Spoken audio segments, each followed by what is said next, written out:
إن الحمد لله نحمده ونستعينه ونستغفره ونعوذ بالله من شرور أنفسنا وسيئات أعمالنا. من يهده الله فلا مضل له ومن يضلل فلا هادي له، وأشهد أن لا إله إلا الله وحده لا شريك له، وأشهد أن محمدا عبده ورسوله صلى الله عليه وسلم وعلى آله وصحبه وسلم تسليما كثيرا. أما بعد، السلام عليكم ورحمة الله وبركاته. Ndugu zangu watazamaji, ndugu zangu wasikilizaji, tumeuzungumzia uzuri wa kula daku. Kwa sasa tunaitekeleza au tutaizungumzia adabu ya kula daku. Adabu ya kula daku, Mtume Muhammad sallallahu alaihi wasallam ametuambia kwamba daku nzuri ya mwanadamu ni ile ambayo ni daku nzuri ni kula tende au kutumia maji ana iftari hivyo hivyo. Lakini wanazioni wanakuonyesha kwamba kula daku, chochote kile ambacho una uwezo nacho, inakuwa ni daku. Alimuradi umeamuka usiku kwa nia ya kula daku na funga ya kesho. Kuna watu ambao wanaichezea hii ibada wakati wa kufikiria kwamba wako wanafanya ibada, lakini ndugu zangu, hii inakuwa si uzuri. La kwanza kabisa, kukataa kula daku na wakati mtu ana uwezo, hii inakuwa si vizuri ndugu zangu. Vizuri amka ule daku, hata ingalao tende, chukua tende 2, 3, kula hiyo ni daku. Amka kama chakula cha kufanyia vizuri, lakini uamke au usiku, hata unywe kombe la maji au kombe la maziwa au chai au kitu chochote ambacho itakuwa ni daku. Kwa hiyo kuacha daku si tabia ya Muislamu. Kuacha daku kwa kutaka si tabia ya Uislamu. Kwa hiyo kula daku ndiyo tabia ya Muislamu. Ukitaka kufunga, amka ule daku. Daku ni chochote kile ambacho kinaliwa cha halali au cha kunywa, chochote kinachonywewa lakini cha halali. Maji, juice na maziwa na vinginevyo ambavyo watu wanatumia katika vinywaji, lakini vinywaji ambavyo si halali hauruhusiwi kuvitumia wakati wa Ramadhani au nje ya Ramadhani. Hauruhusiwi kutumia, ni daku au sio daku. Kwa hiyo kutokula daku ni jambo ambalo halipendezi kwa Muislamu. Kula daku ni jambo zuri sana linalopendwa na Mwenyezi Mungu na lina thawabu. Kwa hiyo kimbilia sana kula daku, usiwe katika watu ambao wanapuuza jambo hili. Kwa sababu jambo la kupuuza na kitu ndacho uwezo na ni ibada, laweza likapelekea mwenye kufanya jambo kama hilo kumpelekea anaanzia kuwa ni asi, mwisho anaweza kuwa ametoka ndani ya Uislamu wa yadhu billah. Tunaomba Mwenyezi Mungu atujalie, atuweke katika watu ambao wanamcha Mwenyezi Mungu ukweli wa kumcha. Kwa hiyo ndugu yangu, kutokula daku si vizuri na wala haihimizi mtu. Hakuna hata mwanazioni ambaye anahimiza mwanadamu kutokula daku, bali kila mwanazioni au kuanzia hata kwenye Mtume Muhammad sallallahu alaihi wasallam ni kwamba anaambia mtu kwamba kula daku. Kwa hiyo kila dai yote au mwalimu yote hufundisha watu kula daku na kuwaonyesha uzuri wake wa kula daku, hasa katika mwezi wa Ramadhani. Amka ule daku ni nzuri. Tayeb, sasa wakati gani wa kula daku? Ni wakati gani wa kula daku? Tumeuona mwanzo katika hadithi zilizopita kwamba kula daku ni kuchelewesha daku, ni kuichelewesha, ndiyo daku nzuri. Kuna wengine ambao ni ndugu zetu au wengine wanajiweka kuwa kwamba kwenye madhhabu fulani wa madhhabu fulani, lakini wanakuwa hawafuati vizuri madhhabu yoyote ambayo wanajidai kwamba wanajiamini au wanaifuata. Mtu ambaye anayeacha kulala kwamba anasubiri daku, kuacha kulala kwamba anaisubiri daku, na anaacha kulala anayokifanya si kwamba anasoma Qur'ani, si kwamba anafanya ibada yoyote nyingine, bali yuko pale anapiga porojo tu, anayazungumza ya kule na ya hapa na kule, anayazungumza mambo ambayo wala hayamfaidi. Sio dhikri anafanya, si Qur'ani anasoma, sio kusali kwamba anakuwa ni ibada anayofanya, bali yeye anataka akae afanye porojo zake mpaka wakati wa daku ufike. Hii si adabu nzuri ndugu zangu. Muislamu sio adabu nzuri. Adabu nzuri ni kuwa kwamba katika mwezi wa Ramadhani ni kuyaacha maneno ambayo hayafai. Ramadhani nataka uache mambo ambayo hayafai. Anasema Mtume Muhammad sallallahu alaihi wasallam, Mwenyezi Mungu anasema, ma lam yada' qawlu zur wal amalu bihi laysa lahu lillahi hajatan an yada'a ta'amahu wa sharabahu. Ule mtu ambaye anafikiria kufunga ya asubuhi, anafikiri kwamba atafunga asubuhi, lakini haache haya maneno ambayo hayana faida, maneno ambayo hayafaidi chochote, anakaa tu anayazungumza maneno haya na yale, anakaa mpaka anasubiri daku, anasema kwamba Mwenyezi Mungu hana haja naye kuacha kila chakula chake au cha kunywa chake, kwamba funga yake hapati thawabu. Kwa ajili gani? Kwa sababu ya maneno tu, kuzungumza mambo ambayo hayafai. Kwa hiyo ndugu zangu, jambo la kula daku, lazima ule daku kwa wakati ambao ameuhimiza au ameufundisha Mtume Muhammad sallallahu alaihi wasallam. Usiache kulala kwa sababu unasubiri saa 9 ule daku. Lala, uweke kama ni alarm, au kama umwambie mtu kwamba uniamshe wakati wa daku ukifika.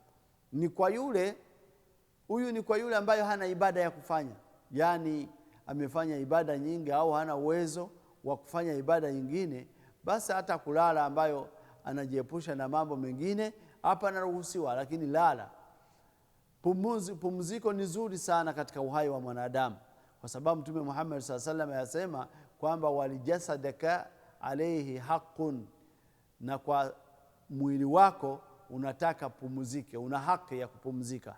Kwa hiyo usilale usiku unakaa kwa kusubiri daku. La, tena usiache kula daku. Lala, uamka asubuhi ule daku, au amka usiku ule daku. Wengine wanakula daku kuanzia usiku, yani kuanzia saa 3, saa 4, saa 5, saa 6, saa 7 anapakua chakula na kwa mimi hapa nimekula moja kwa moja na daku. Na hamna, si hivyo, si kweli. Hiyo sio daku, umekula chakula tu cha usiku. Daku ni chakula ambacho kimewekwa kwa wakati ambao umechaguliwa, kwa wakati maalum. Nyakati maalum ndizo nyakati ambazo za kula daku, kama tulivyosema kwa tangulia, na tumewekewa wazi na hadithi za Mtume Muhammad sallallahu alaihi wasallam tulizozisoma na zingine nyingi sana ambazo zaonyesha kwamba hata maswahaba walikuwa wakila.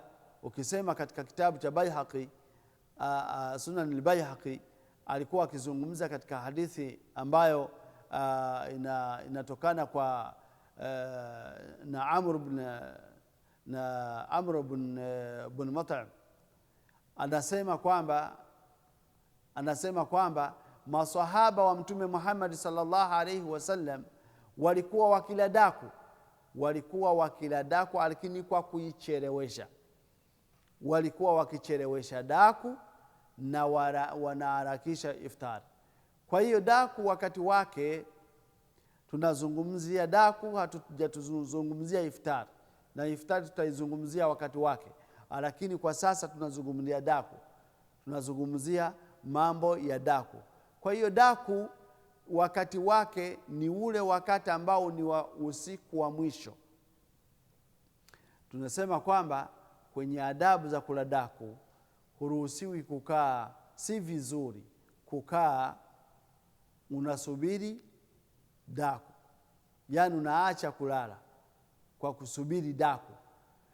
La pili, tumesema kwamba anayekula daku hali daku katika mwanzo wa usiku, la bali anakula daku katika mwisho wa usiku, mwisho wa usiku kuelekea asubuhi, yani kuelekea alfajiri. Hiyo usiku huo ndio usiku wa daku. Mtu mlaji wa daku anapaswa achunge wakati huu, anapaswa achunge wakati huu, achunge adabu za kula daku. Na tukasema kwamba kula daku sio lazima upakue chakula kingi ujaze sahani au ujaze vinywaji.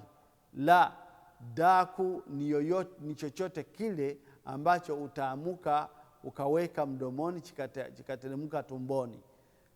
Ima ni tende, maji, maziwa na vinginevyo vinavyoliwa. Hata chakula si haramu. Unakula chakula, unaweka chakula chako chikiwa china moto kidogo, unakula chakula chako kwa daku. Hata unaruhusiwa kula kabisa. Unachemsha wali wako pale, kuku wako mzuri au samaki au nini, unaweka chakula chako vizuri, unapakua chakula, unakula, unashiba, na yenyewe ni daku. Kwa hiyo kinachofanyika, kinachotakiwa hapa ni kutokana na uwezo wa mlaji, ni kutokana na uwezo wa mlaji. Dawa hiyo unayokula, daku hiyo unayokula, ni nani anayekula, unakula jambo gani? Kama wewe unapiga sahani 2 za daku, hamna shida kama zitokuharibu. Kama unataka wewe kunywa maji peke yake, kama utakunywa ni maziwa tu peke yake, kama utakula tende peke yake, yani kinachotakiwa hapa ni mwanadamu Muislamu kuweka nia kwamba atakula daku na kuweka nia ya kwamba kesho anafunga. Akiweka nia kwamba kesho anafunga, ina maana usiku atakula daku. Kwa hiyo kula daku ni ibada katika ibada nyingi, na kula daku kuna wakati wake. Tupate pumziko kidogo, tunarudi tena.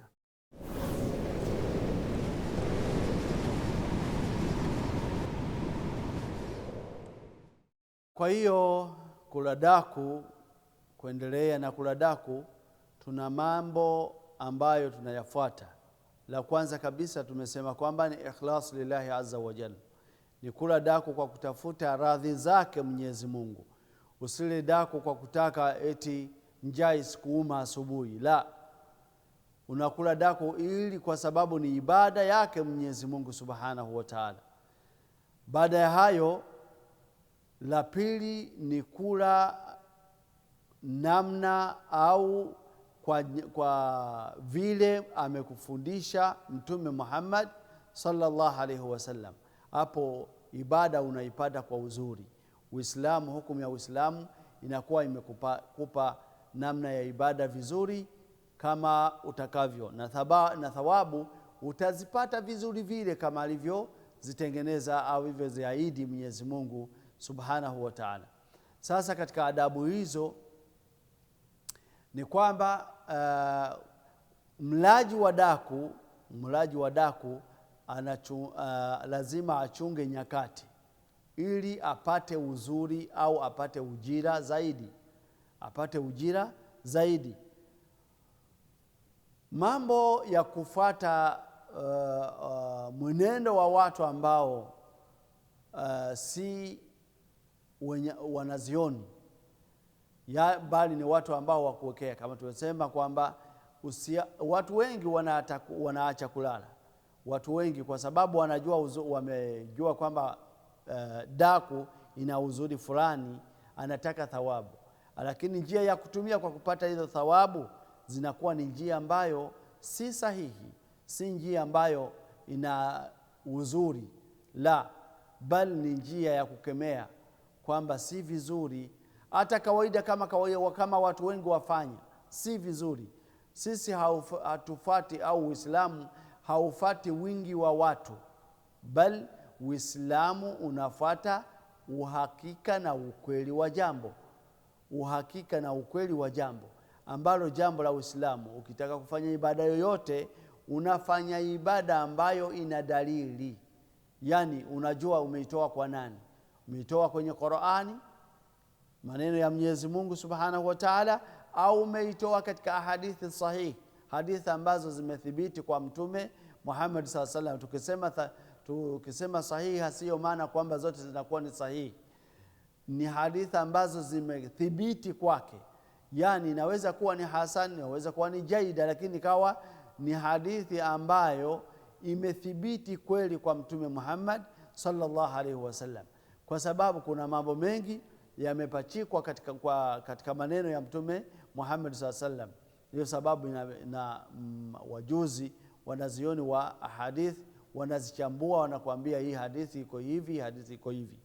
Kwa hiyo uthibitisho wa kula daku au wa kufanya jambo lolote la ibada lazima uwe unatoka katika mambo mawili: Kitabullah, kutoka kwenye Qur'ani, wa ahadithi Nabii sallallahu alaihi wasallam, au sunna za Mtume, ahadithi za Mtume Muhammad sallallahu alaihi wasallam. Kwa hiyo jambo lolote utakalolifanya lifanye kwa kulitoa hapo. Sasa mtu kukaa akisubiri daku, akaacha kulala akisubiri daku, halijathibiti kwa yoyote katika wanazioni, kwa katika maswahaba, halijathibiti kwa watu ambao ni umma bora waliotangulia, bali walikuwa wakilala wakiamka kula daku. Kwa hiyo mimi na wewe twatakiwa tumwafate hao, kwa sababu ndio ambao walimu wetu, ndio ambao kiigizo chetu, ndio ambao wamekaa na Mtume Muhammad sallallahu alaihi wasallam, wakifata mambo yake, wakifata vitendo vyake, wakisoma kwake. Kwa hiyo mimi na wewe tunasoma kwa Mtume Muhammad sallallahu alaihi wasallam kwa kupitia kwa ndugu zetu au masahaba na waliokuja nyuma yao, mpaka katika wanazioni ambao tunao wenye kukubaliwa katika elimu ya dini ya Kiislamu. Wote hawajathibitisha kwamba mtu nakaa unasubiri daku. Lala, utaamka, kwa sababu kulala ni mapumziko. Au kama haukulala, hii tofautishe. Kuna mtu ambaye hakulala kwa sababu ana ibada nyingi anazozifanya katika mwezi wa Ramadhani. Watu wanatafuta janna ya Allah, watu wanaitafuta pepo ya Allah subhanahu wa ta'ala kwa wingi na kwa nguvu.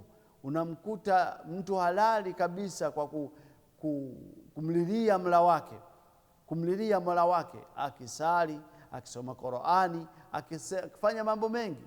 Kwa hiyo yanamkuta idaku, inamkuta wakati wa suhuru, unamkuta yuko kwenye ibada hiyo.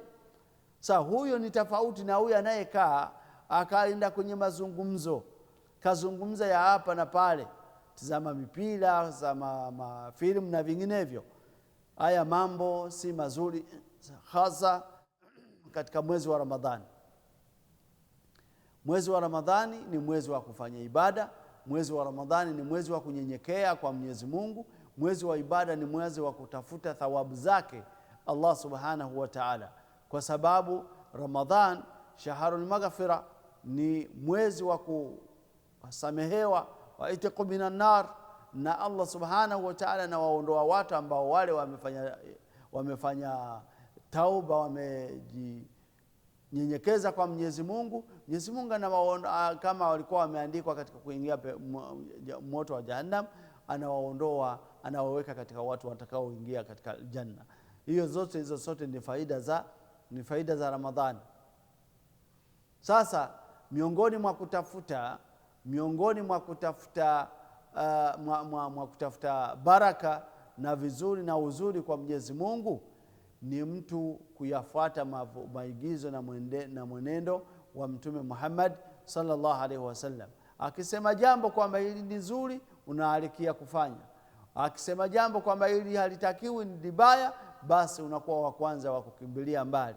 Kwa hiyo jambo la kula daku ni jambo zuri. Daku ni jambo zuri, ni jambo zuri amehimiza Mtume Muhammad sallallahu alaihi wasallam na akafundisha namna yake. Sasa kuacha kula daku si vizuri, si mwenendo wa Mtume Muhammad sallallahu alaihi wasallam. Kwa hiyo ndugu zangu Waislamu, na wahusia na kuhusia nafsi yangu kwa kumcha Mwenyezi Mungu na kufanya ibada zote, na atupe uwezo wa kula daku kama alivyotufundisha Mtume Muhammad sallallahu alaihi wasallam. Wa akhir da'wana alhamdulillahi rabbil alamin wa sallallahu ala sayidina Muhammad wa sallam tasliman kathira. Wassalamu alaikum wa rahmatullahi wa barakatuh.